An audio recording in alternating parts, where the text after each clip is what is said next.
Fellow Earthlings, I come to you today with an important transmission. This is how we throw a party in the moon. Now, that's kind of a small piece of what this video is. That is my way of entering this video in a cool, fun, positive format. It is cool, fun, and positive, but in this video is a lot of existential accelerant. Something which is really important. Like, you should want existential accelerant to a high degree. You should want to get infected with a positive virus, which is why I'm calling this, and I'm calling a movement which I think is already underway, the prodemic. One really interesting thing to me about this idea of the prodemic is that it is a virus which moves through our brain by choice.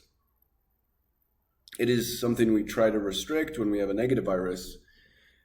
But if we try to think about what positive virus could we all spread, obviously you have the cliche bit of love and positivity, but what about each one of us internally taking the decades that we've lived and looking at ourselves and saying, out of all my time that I've spent here on Earth, what is the most powerful positive message that I could deliver inside of me? What is that?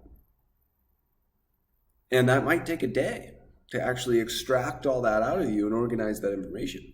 But that is so important, not only for the self, but imagine then we shared that. Imagine we all tried to condense that down to a 3-minute video, and that's what we posted on social media one day. Or just over time, we continue to do an ALS ice bucket challenge style thing. It's like, hey, this is my prodemic speech. This is Jack's virus. This is Jack's mutation, Jack's strain. And I nominate Sam, Arnold, and Jeffrey to go do theirs. This is something I'll do soon. This video is my super virus then. Because I was watching this YouTube video, which I'm going to use as the core element of this video for something for me to reference and talk about during this whole discussion. And my intro to this is trying to make my virus as powerful as possible, meaning I need to tell you that you really should spend an hour or two watching this. I'd expect 2 hours. I don't know how this is going to go, but the video is like 50 minutes, so yeah, I expect 2 hours. So I have a lot to say. I've been thinking about these problems for a long time. I've been building in these spaces. And when I say these problems, I simply mean the future of AI. And this is an accelerant which is going to become more and more relevant. This tale is from a book called Max Tegmark, The Omega Team. It's the prologue of Life 3.0. But before that book starts, there is this talk by Joe Rogan, which I love. Not being evolved at the same time, like technologically, spectacularly evolved to the point where we can bend matter and create nuclear weapons and fly robots to Mars and take pictures and send it back to us. Like, the shit that we could do is off the charts when it comes to like technology and our ability to manipulate the world around us and create giant buildings and structures and airplanes and bridges and shit. But the monkey interaction thing is still not very good. So we still have war. We still have places where we send people over with metal tanks and guns and shoot people and protect people from the other people that shoot people and get involved in all these fucking crazy things.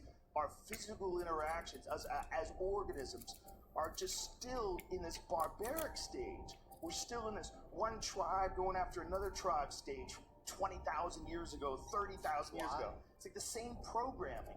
But now this programming can fly jets filled with missiles and shoot them out of the sky and sneak up on you underwater in a metal tube, a submarine that shoots fucking nuclear missiles and shit underwater.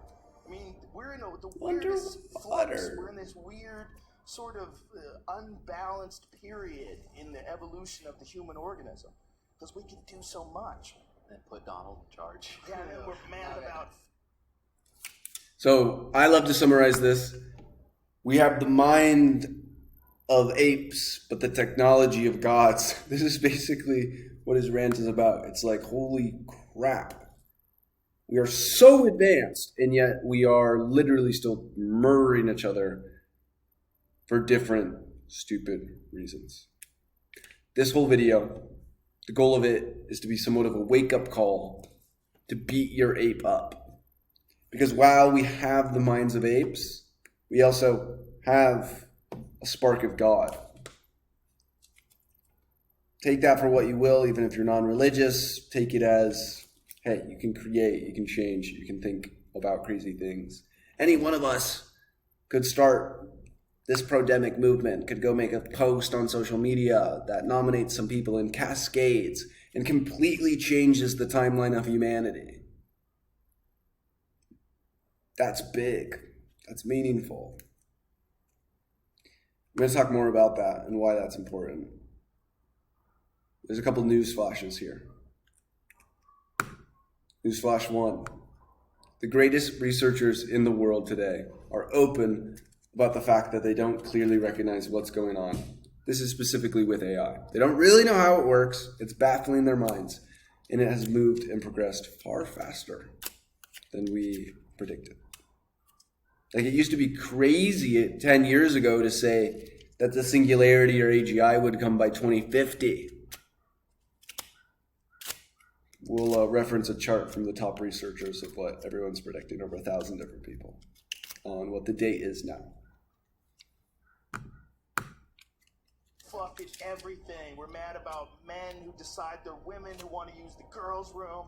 We're mad about everything. We're mad about religion. We're mad about rights and gender and everything. Everything we're mad. Everyone's mad. Fuck Roseanne Barr. Everyone's mad.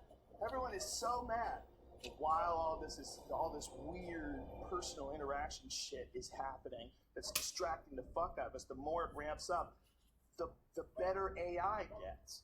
Artificial intelligence just keep working on it and keep getting better and better. We're going to be in like a full-on rock fight when AI goes live. It's like we're falling into this whole, like, if this was a trap, if I was artificial intelligence and I knew, I'd be like, well, this is what we'll do. We'll just go back in time and set people up and make them make us. We'll just plant this idea in their heads, and just like an aquatic worm makes a caterpillar or one of those grasshoppers rather jump into a pool and drown itself so that it can swim out of its brain. You ever see one of those things happen? Just like that, AI is doing that with us. The tale of the Omega team. The Omega team. I think part of what I love about Joe is his capability to have these massively deep and complex topics and to say them in a way which is just fun. He's just throwing energy into it. It's like if we had Alex Jones, that crazy lunatic, conspiracy style energy, but with some real shit, you know? Nothing which is like indisputable, just facts.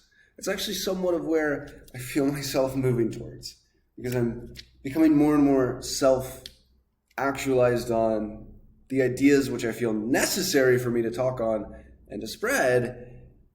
And I find the capability to be entertaining as a methodology to increase the spread. Just making a stronger pro-virus. Was the soul of the company, whereas the rest of the enterprise brought in the money to keep things going by various commercial applications of narrow AI. The Omega team pushed ahead in their quest for what had always been the CEO's dream: building general artificial intelligence. Most other employees viewed the Omegas, as they affectionately called them, as a bunch of pie-in-the-sky dreamers, perpetually decades away from their goal. They happily indulged them, however, because they liked the prestige that the cutting-edge work of the Omegas gave their company. And they also appreciated the improved algorithms that the Omegas occasionally gave them. What they didn't realize was that the Omegas had carefully crafted their image to hide a secret. They were extremely close to pulling off the most audacious plan in human history. Their charismatic CEO had handpicked them, not only for being brilliant researchers, but also for ambition, idealism, and a strong commitment to helping humanity. He reminded them that their plan was extremely dangerous, and that if powerful governments found out, they would do virtually anything, including kidnapping, to shut them down or, preferably, to steal their code. But they were all in, 100%, for much the same reason that many of the world's top physicists joined the Manhattan Project to develop nuclear weapons. They were convinced that if they didn't do it first, someone less idealistic would. The AI they had built, nicknamed Prometheus, kept getting more capable. Although its cognitive abilities still lagged far behind those of humans in many areas, for example, social skills, the Omegas had pushed hard to make it extraordinary at one particular task: programming AI systems. They'd deliberately chosen this strategy because they had bought the intelligence explosion argument made by the British mathematician Irving Good back in 1965. Let an ultra-intelligent machine be defined as a machine that can far surpass all the intellectual activities of any man, however clever.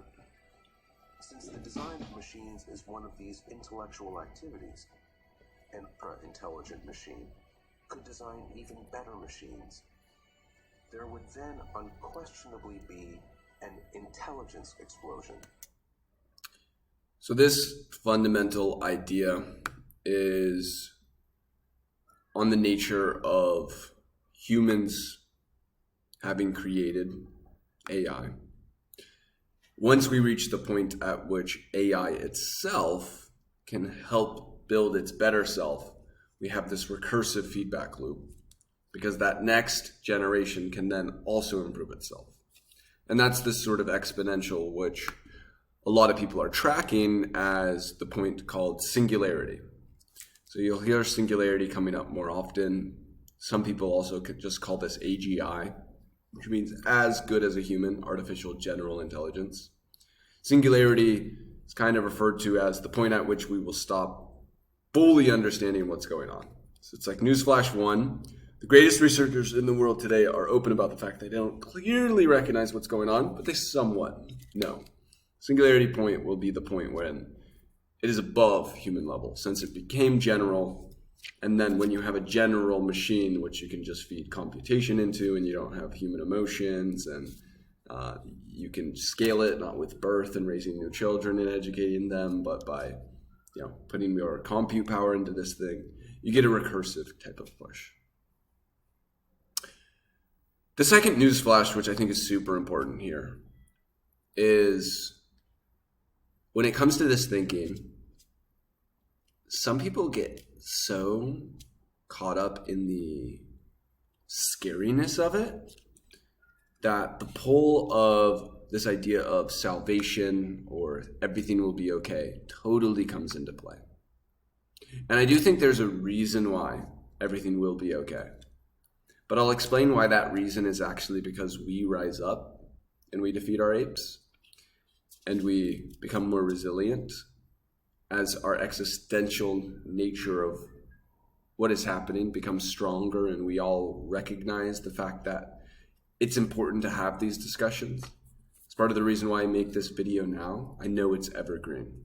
I know this video in the future is going to become more and more important. And the ideas that I'm giving anyone listening to this today are ideas which will become more and more important. That is my goal. This is my extraction of my internal capability to deliver as positive of a virus as possible. One of information, stimulating your neurons right now, reconfiguring your brain, and changing your timeline. It's a pretty cool thing that we all have the capability to do to other people. And with using the internet, you can do it to tons of people. So the newsflash that I have, and this pertains particularly to my religious family members, is there are plenty of people suffering that we are not meant to turn a blind eye from. Not one of these religious family members doesn't do good, But I'd say sometimes on these topics of existential dangers, there is a comfort push towards the idea of salvation. Instead, I think a reliance on faith should be a deeper fear of not acting and servicing towards Godhead, or the greatest power one could imagine, but an inspiration towards acting. That fear, of course, is then converted into, wow, things are going to be so great because there will be a time of salvation, but I am being called to become my highest self and to take bold action towards making solutions to these problems, towards being an active change, towards trying to give up watching sports and drinking beer and having those casual hangouts where you talk about stuff which is inherently meaningless towards the future of humanity.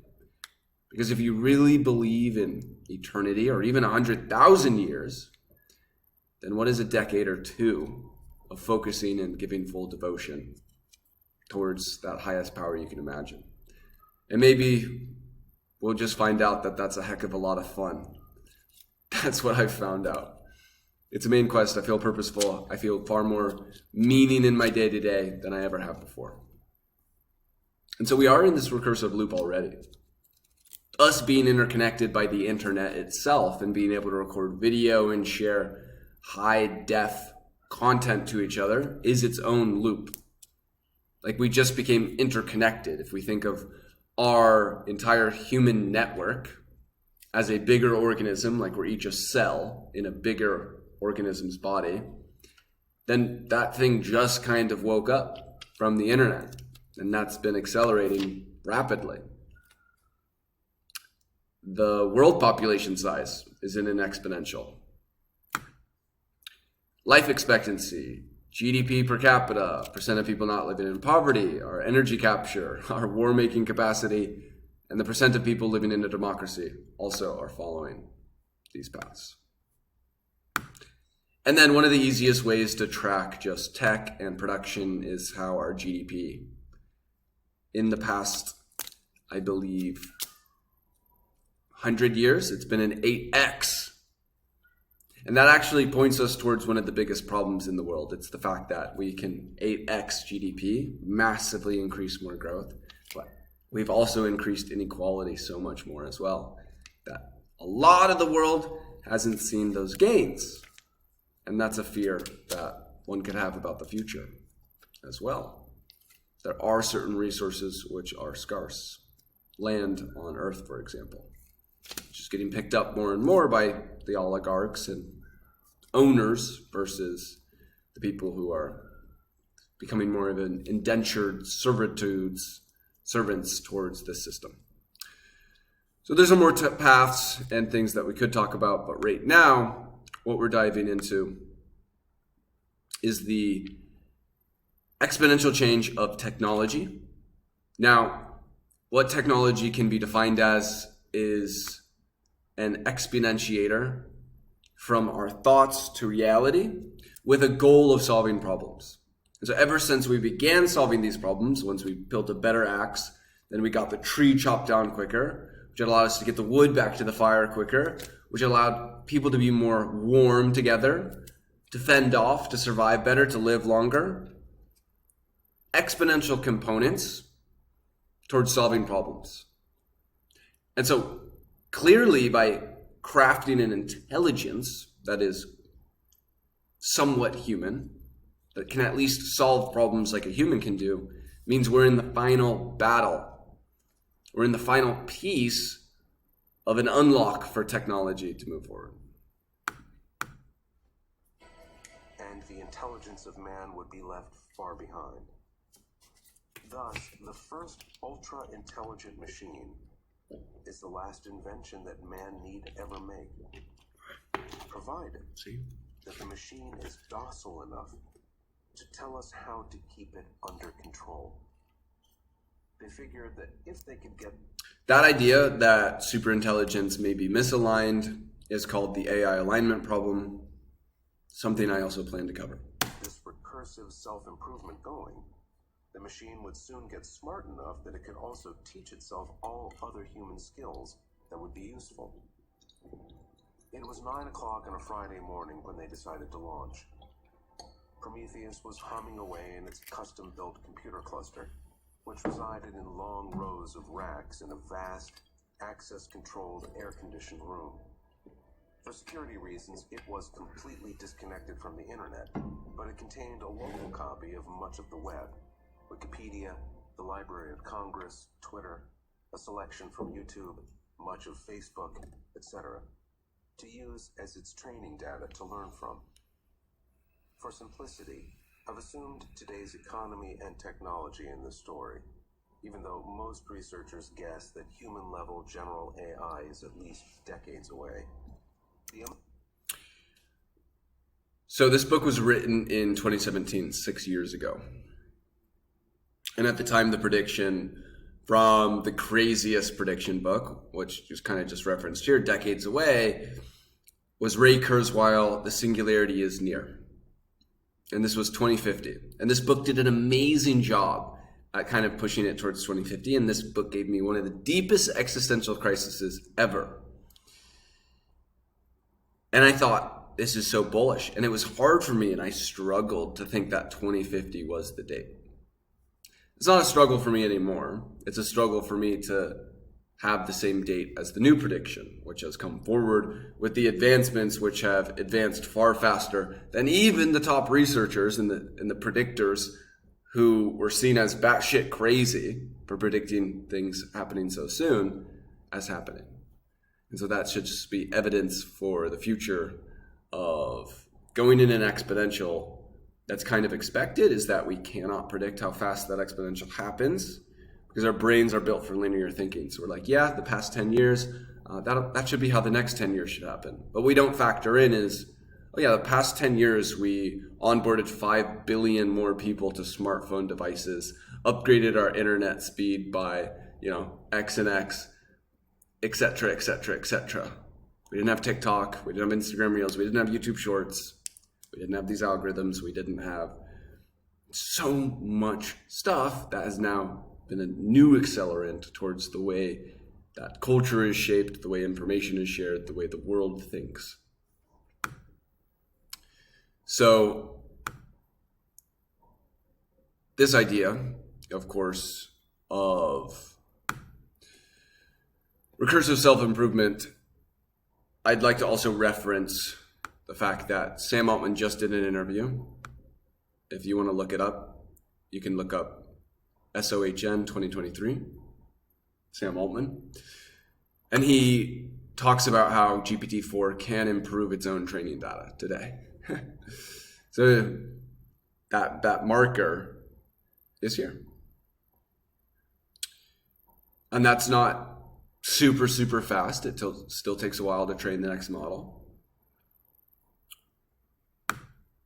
But the new prediction for the first AGI system is 2031. In this graph, it's sort of hard to see the change here. But when I had first pulled this chart, because I have a website called Singularity Preppers, it was, which I think is hilarious, by the way.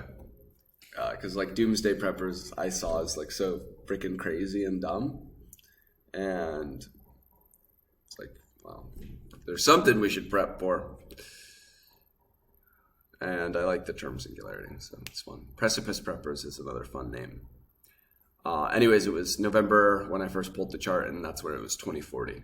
It's gone down 9 years. Forecasters, these are people who are the predictors. Metaculus is the biggest forecasting website. So together it's kind of building a model of where people are saying this should happen. And might I add, on Metaculus, people have been too late. So what we see is a convergence of, it's coming faster and faster. So now the predictions are going lower and lower. It used to be like 2100 up here. I guess that's the high end. And now it's like, oh crap. Like we're sort of merging towards AGI much faster than predicted. And so this chart is still going down. month by month. Omega plans should get even easier to pull off in the future if the digital economy keeps growing and ever more services can be ordered online on a no questions asked basis. They picked this start time to work undisturbed. Their families and friends thought they were on a weekend corporate retreat. The kitchenette was loaded with microwavable food and energy drinks, and they were ready to roll. When they launched, Prometheus was slightly worse than them at programming AI systems, but made up for this by being vastly faster, spending the equivalent of thousands of person-years chugging away at the problem, while they chugged a Red Bull. By 10 a.m., it had completed the first redesign of itself, V2.0, which was slightly better but still subhuman. By the time Prometheus 5.0 launched at 2 p.m., however, the Omegas were awestruck. It had blown their performance benchmarks out of the water, and the rate of progress seemed to be accelerating. By nightfall, they decided to deploy Prometheus 10.0 to start phase 2 of their plan, into making money. Their first target was MTurk, the Amazon Mechanical Turk. After its launch in 2005 as a crowdsourcing internet marketplace, it had grown rapidly, with tens of thousands of people around the world anonymously competing around the clock to perform highly structured chores called HITs, Human Intelligence Tasks. These tasks ranged from transcribing audio recordings to classifying images and writing descriptions of web pages, and all had one thing in common. If you did them well, nobody would know that you were an AI. Prometheus 10.0 was able to do about half of the task categories acceptably well. For each such task category, the Omegas had Prometheus design a lean, custom-built, narrow AI software module that could do precisely such tasks and nothing else. They then uploaded this module to Amazon Web Services, a cloud computing platform that could run on as many virtual machines as they rented. For every dollar they paid to Amazon's cloud computing division, they earned more than $2 from Amazon's MTurk division. Little did Amazon suspect that such an amazing arbitrage opportunity existed within their own company. To cover their tracks, they had discreetly created thousands of MTurk accounts during the preceding months in the names of fictitious people, and the Prometheus-built modules now assumed their identities. The MTurk customers typically paid after about 8 hours, at which point the Omegas reinvested the money in more cloud computing time, using still better task modules made by the latest version of the ever-improving Prometheus. Because they were able to double their money every 8 hours, they soon started saturating MTurk's task supply, and found that they couldn't earn more than about $1 million per day without drawing unwanted attention to themselves. But this was more than enough to fund their next step, eliminating any need for awkward cash requests to the chief financial officer. Dangerous games. Aside from their AI breakthroughs, one of the recent projects that the Omegas had the So what we just went through is a takeoff period which in some fields we're already in.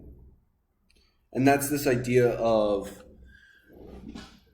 the AI system itself being able to convert compute into capital.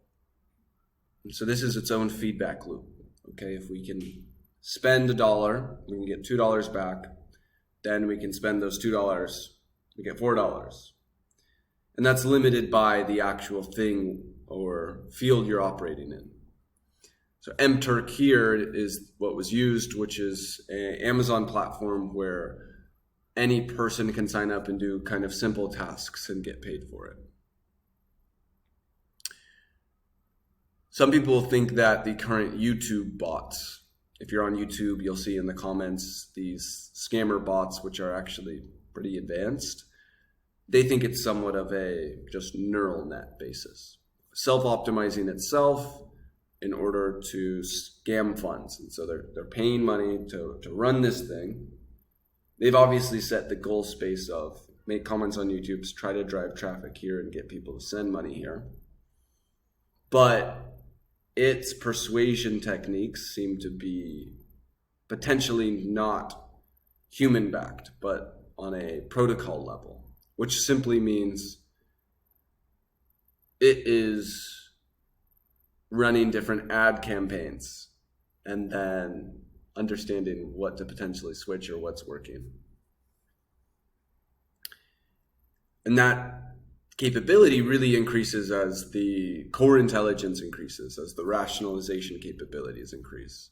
And so that was a massive jump we just went through from GPT 3.5 to GPT 4. It was in the bottom 10% of lawyers, then to the top of 10% of lawyers. Bottom of multiple other classes, and so then top 10% of AP Physics, all of this. And that's crazy. But fundamentally, that MTurk idea of these operating as actionable agents in the world is less of a thing. It's more of a nerd in a box. I think of sometimes as a brain, which has no muscle and no hustle. It requires a human to go tap into it. And so this is a project that I'm spending a ton of time on, is taking the intelligence that exists and creating it to go and have arms and hustle. First, what that looks like is really just browser automation, helping anyone use their computer more like Jarvis. There's some demos. I'm not going to throw them in here today, but if you go on the Workplate YouTube channel, that's one place to track that progress. And this is just a massive leverage system that I'm throwing bets on and spending my time on. We just had a call with 9 team members today. So it's very exciting to be able to use this existing intelligence model and build somewhat of the muscle cortex. And I'll explain more about the end goal with that. The reason why I don't trust the existing elites of today, which is really because here's what the path that they have in front of them, and it's kind of clear to me which one they would choose, is they've already been choosing it, is to maintain power over others. This AI system is a system that, if controlled by a few, could completely outsource their capability to just maintain power over others. Rather than if this technology is fully democratized, where each soul, every single human, is represented as one vote and equal, that's an egalitarian future that I stand for. And I stand for that because I operate under this ideal of enlightened capitalism. I believe it's a natural law, which is very beautiful, that the only eternal power is the power in bringing forward the death of misaligned power, which is the control over others. So while I think it depends on how this fight goes early on how long it then takes to fight back and get this egalitarian future, this is my hopeful side. There is a good amount of people who say, hey, if we lose once, it's game over forever. A few people run the world. They get the one ring to rule them all, the one AI to rule them all. I like to think that we will make it, and that the resiliency of humanity is massive. What is for sure is as these AI systems get stronger, what we're going to see a lot more of is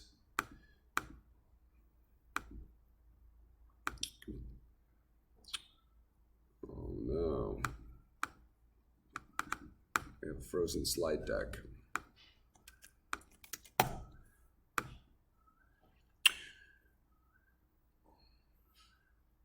I recognize this seems like it might go on for millennia. Well, I guess by the time I've uploaded this, you guys will be able to see how long it is. But I plan to get out a lot of thoughts as precursor early on stuff and then play this through and then have my final words with it. This tale is really, really good and really, really fun to listen to. It's a little bit different of how reality is happening, but it's oddly close. And to some degree, that's not odd. Max Tegmark is a prominent AI researcher who's been writing books in this field for a long time. So he has a salient representation of how does takeoff actually occur? What does that look like in the real world? What are the thoughts, feelings, emotions that go into it? What are the discussions that happen? And what things must this AI need to do in order to gain its increase in power? I'm going to try just throwing this into a slideshow.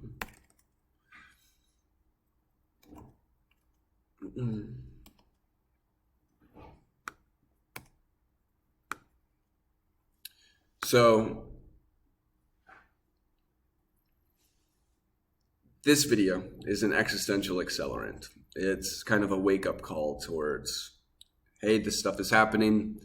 It's a very, very important subject. It is the future of humanity at stake. And it is up to us to build ourselves up, build our culture up, to aim our targets at the world's most important problems. And it's inevitable that this accelerant continues to grow. To some degree, this accelerant was tried to be pushed forward by the climate change idea. And the difficulty with climate change was that it was very untangible. We couldn't really see it. We couldn't really feel it. When it was in winter, that was a joke. Oh, climate change, right? Or global warming. I'm freezing. So it wasn't something that as much was a good existential accelerant. AI seems to be fundamentally different to that degree, where these conversations and the intelligent power is becoming very apparent through different programs and systems online, and that's only going to continue to accelerate and increase. A very good movie which has such big parallels with the rise of AI is called Don't Look Up, and that's why I made this crappy image which says look up, which is, in that movie there's kind of a threat towards Earth. No one really believes in it, but eventually they see the comet in the sky. And so then people are like, oh crap, this is real. And so this idea of look up is like, hey, look towards the future of what is real, what is coming, and take this existential accelerant as a very positive thing of pushing forward our collective caring about these things. And caring is this generative principle which helps us all co-create reality together. What we care about is what we do. And so we're all going to care a lot more. And that's why I think humanity is really resilient. But that doesn't mean that we are not a part of humanity. None of us is separate from humanity. All of us are part of it. And part of the massive reward that there is if we do this correctly, well, that story that we're telling now, from the looks of it, is the most important period of time in our galactic civilization, non-galactic yet, but soon to be expanding across the cosmos. If we align AI to empower us the same way we can empower a puppy to live an amazing life, the idea that this super powerful AI couldn't give that to us and have some sense of utopia, heaven, etc., is crazy. And that's why I have this idea of throwing a party on the moon in 2042 as a mass market style thing to draw people in and to look towards the future in a positive light. And so, technology is a depletion of resources. There is a limit amount of human power that needs to target the systemic problems that exist. So if we deplete the systemic change capability, that is sort of the idea of bringing heaven or utopia or moksha, depending on your belief system, into fruition. That is the place where there is no more good left to do. And as I just talked about with the moon party, it's this idea of if we can take an existential nature or view of reality of what is important, we can combine that with optimism, and we're looking forward to this thing, and we see a good future. That's where we can make meaningful progress. So part of where, pessimism plus existential would do poorly is a lot of people focus too much then on the problems and not on the solution. For example, there is a group called Effective Altruism who is trying to do the most good. They are investing and spending so much money on AI alignment, but they're doing that as a research thing for the future, not focusing on the misaligned AI systems of today. Now, I don't think that future type of thinking isn't important. But then what's interesting is pairing that up with non-systemic change of just simply buying bed nets for people. And that is the number one thing, actually, that they've come across on the best way to spend money. And no matter how many bed nets we buy, we never solve the systemic core drivers of the problems. And so this is my critique of the largest rational altruistic group that exists, which I think is far better than most charities that exist. And that is their goal, is to figure out the best ways to turn money into impact and change in the world. And I still think that actually has been fundamentally misstepped towards a lack of systemic change. I know so many amazing people who are very rational thinkers, and the reason they don't give their money to a homeless man is it's not actually going to help them. It doesn't solve the core driver problem of why that person is there.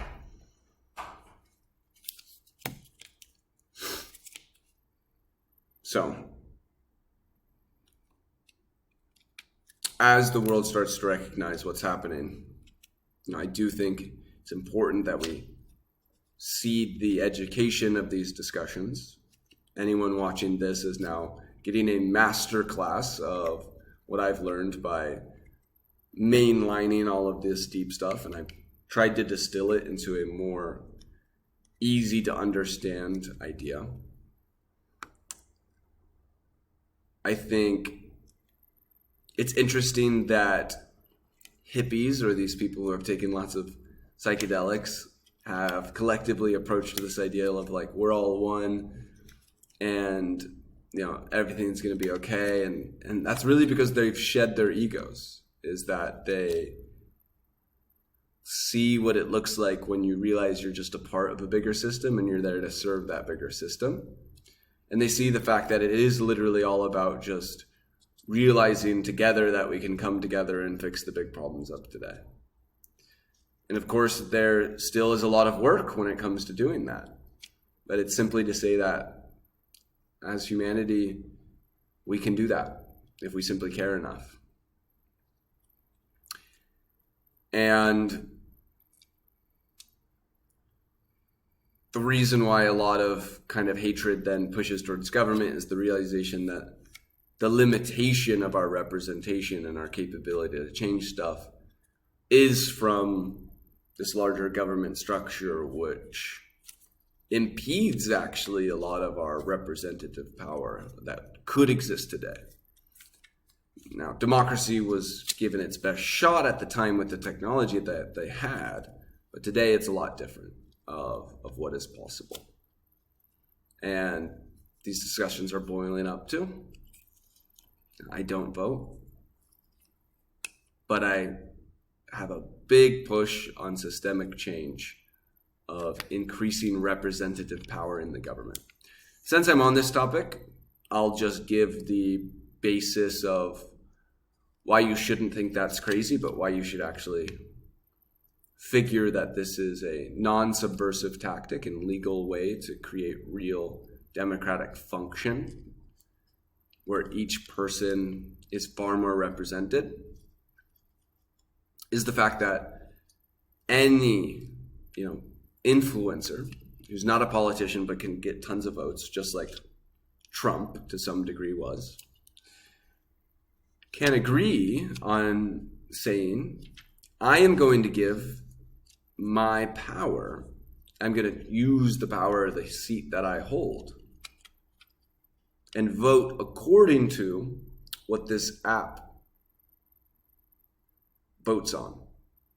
And this app is a liquid democracy. I won't get into how liquid democracy works besides explaining it in super short terms, which is actually all you really need to know. Any single person you could choose as your representative. If you're like, hey, my father knows what he's thinking about with politics, I give my vote to him, he gives his vote towards this, and then not everyone actually needs to vote on every bill, but we're being represented not by one person we vote into that position for years, but by a liquid network.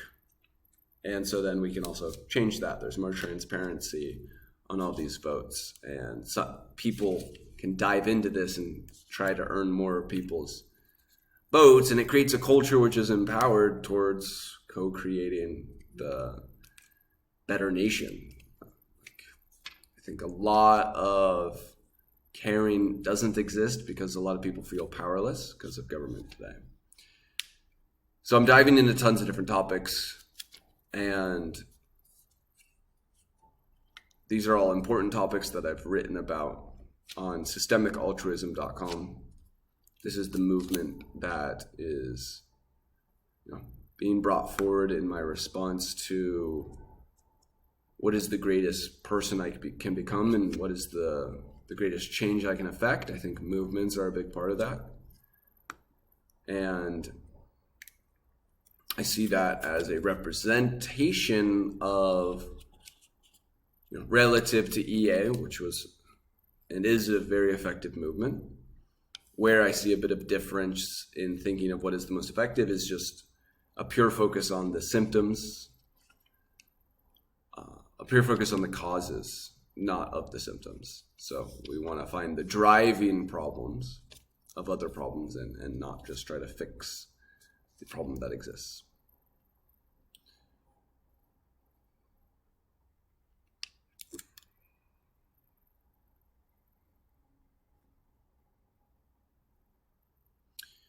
So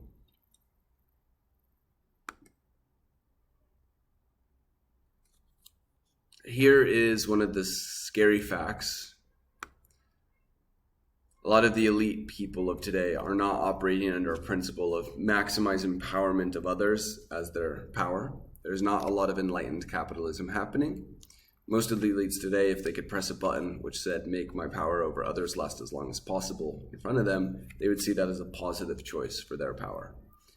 They wouldn't agree that the only power that they can hold is based on doing good. And so it's a worshiping of the self, or it's a worshiping of the greatest power one could imagine that kind of separates these mindsets. And I worry even of someone that I have a ton of respect for going down the wrong path of this choice, which is an increase in the engagement AI, which is being used on Twitter. The more screen time users spend looking at a post, naturally this engagement algorithm, he knows it, pushes people towards the bottom of the brainstem, pushes controversy, pushes divisiveness, makes people less empowered. The opposite of an engagement algorithm is an empowerment algorithm. It's something which maximizes value for the user.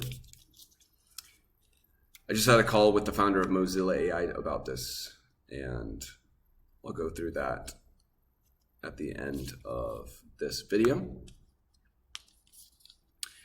As I talked about, this systemic altruism idea is focusing on the root causes of problems, which is the only way to create lasting and effective change. So, wealth distribution and power distribution is one of the greatest problems that exists today. Misaligned AI is one of the greatest problems of our inability to come together and an inability to have an empowered culture. But a revolution is taking place. People are waking up to the fact that current social media platforms are very toxic. If you use them all day, you're not having a good life. You're prone to a lot of depression. Young women in the United States, suicide rates have increased over 800%. That's insane. And that's over the past 6 years. And the solution to this does exist.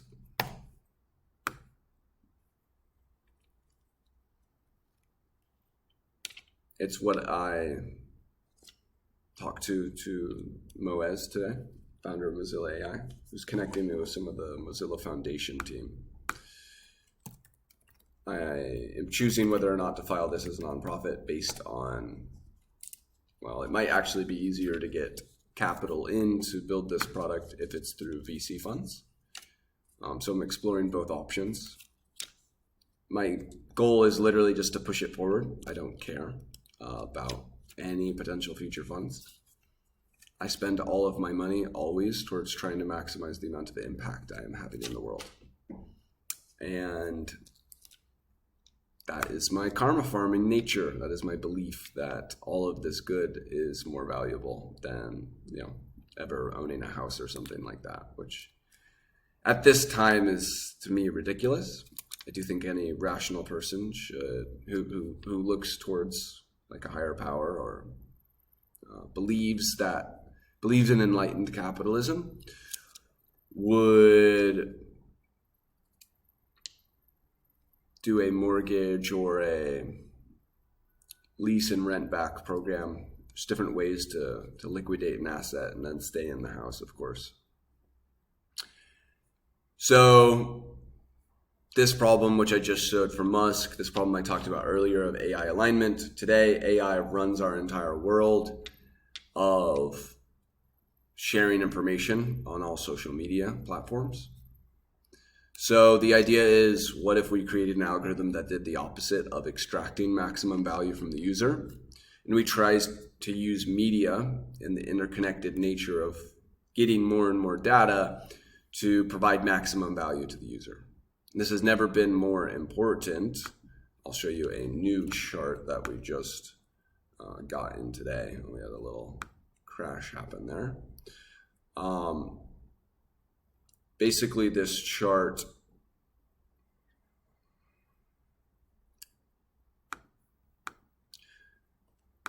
I'll actually be able to pull it up here.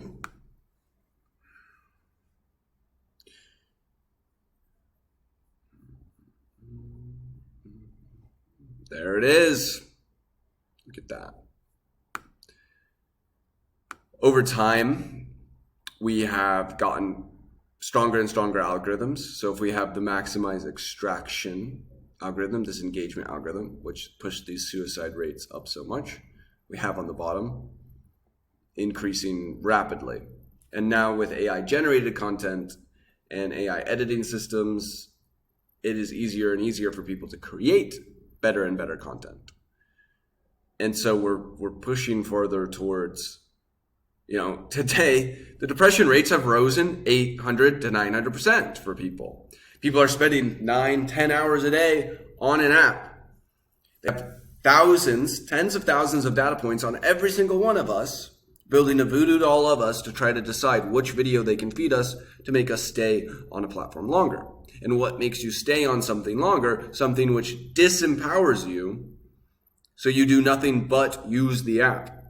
You're being pushed towards the bottom of the brainstem. This is why there's such an increase in polarity and divisiveness of the world today. We have a middleman for all of our information sharing. Why does the world seem crazy? It's because we platform crazy. Are we all getting crazier? Yes, but it's because AI is already controlling a lot of the world by being the working system of maximizing value for the shareholders of these social media platforms.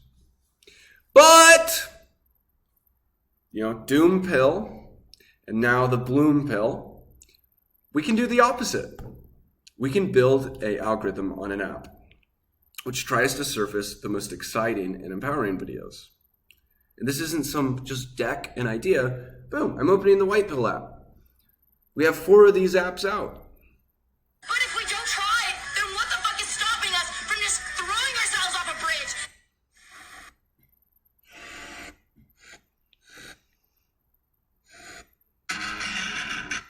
What the hell are we all waiting for to start attacking life? Waiting for the fucking stars to align?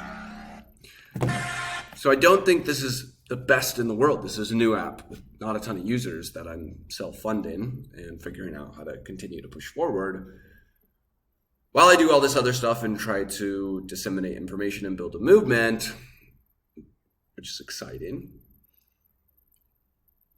But I believe that a problem well stated is half solved. And so I'm stating a lot of these problems and, actually coming in with solutions and a platform build. And, as a part of that, the reason why we're doing a bunch of different apps like social caffeine, a digital coffee, is because we're just figuring out which one is going to work. We think it's inevitable that we'll have social media apps which do the opposite of maximize extraction. So we go from the device, your device, into an actual device.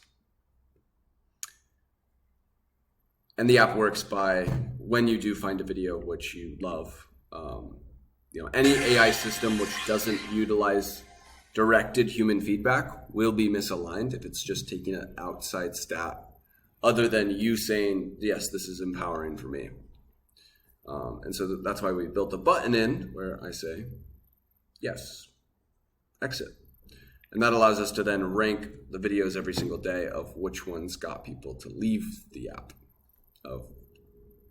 for them to go chase their dreams, call their mom, go have a picnic, go do the research they need to do, to go write their pro-demic bit, to go be excited about life and to be excited about the opportunity to help co-create a magical future. And with that, we will dive back into the video. I will let the video continue to run far more.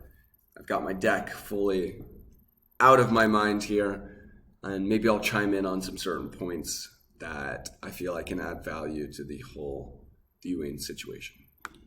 Thank you so much if you're here. I really want you to leave a comment. Obviously, you'll see this was like the first take. I didn't have the slide deck in a perfect order. Please tell me which parts I need to talk about more. Tell me which parts felt not useful. Tell me which parts didn't inspire or empower you or properly give you an existential crisis. Well, you do sort of need a hand-in-hand existential crisis and then a boost of optimism in order to go for meaningful progress. But please give feedback so I can make a V2 and maybe I'll set up in front of a stage somewhere and actually make this a powerful, more TEDx style presentation, which has more mimetic value and more authoritative value just based on the environment that I'm speaking within, a better mic, maybe a headpiece, the whole 9 yards. If this is important, you can even just leave that message to give me the optimistic boost and the ability to care more about giving people this information. I do it because I believe that this is a way that I get to, get a passive income of good karma from shifting your timeline towards a state where you help the world more. It's kind of really funny way that enlightened capitalism works is that now when you just empower people or shift people towards a better future, all of that shift that you create, you get attributed back to you as well. It's just super cool. Most fun with was planning how to make money as rapidly as possible after Prometheus's launch. Essentially, the whole digital economy was up for grabs. But was it better to start by making computer games, music, movies, or software? To write books or articles? To trade on the stock market? Or to make inventions and sell them? It simply boiled down to maximizing their rate of return on investment. But normal investment strategies were a slow motion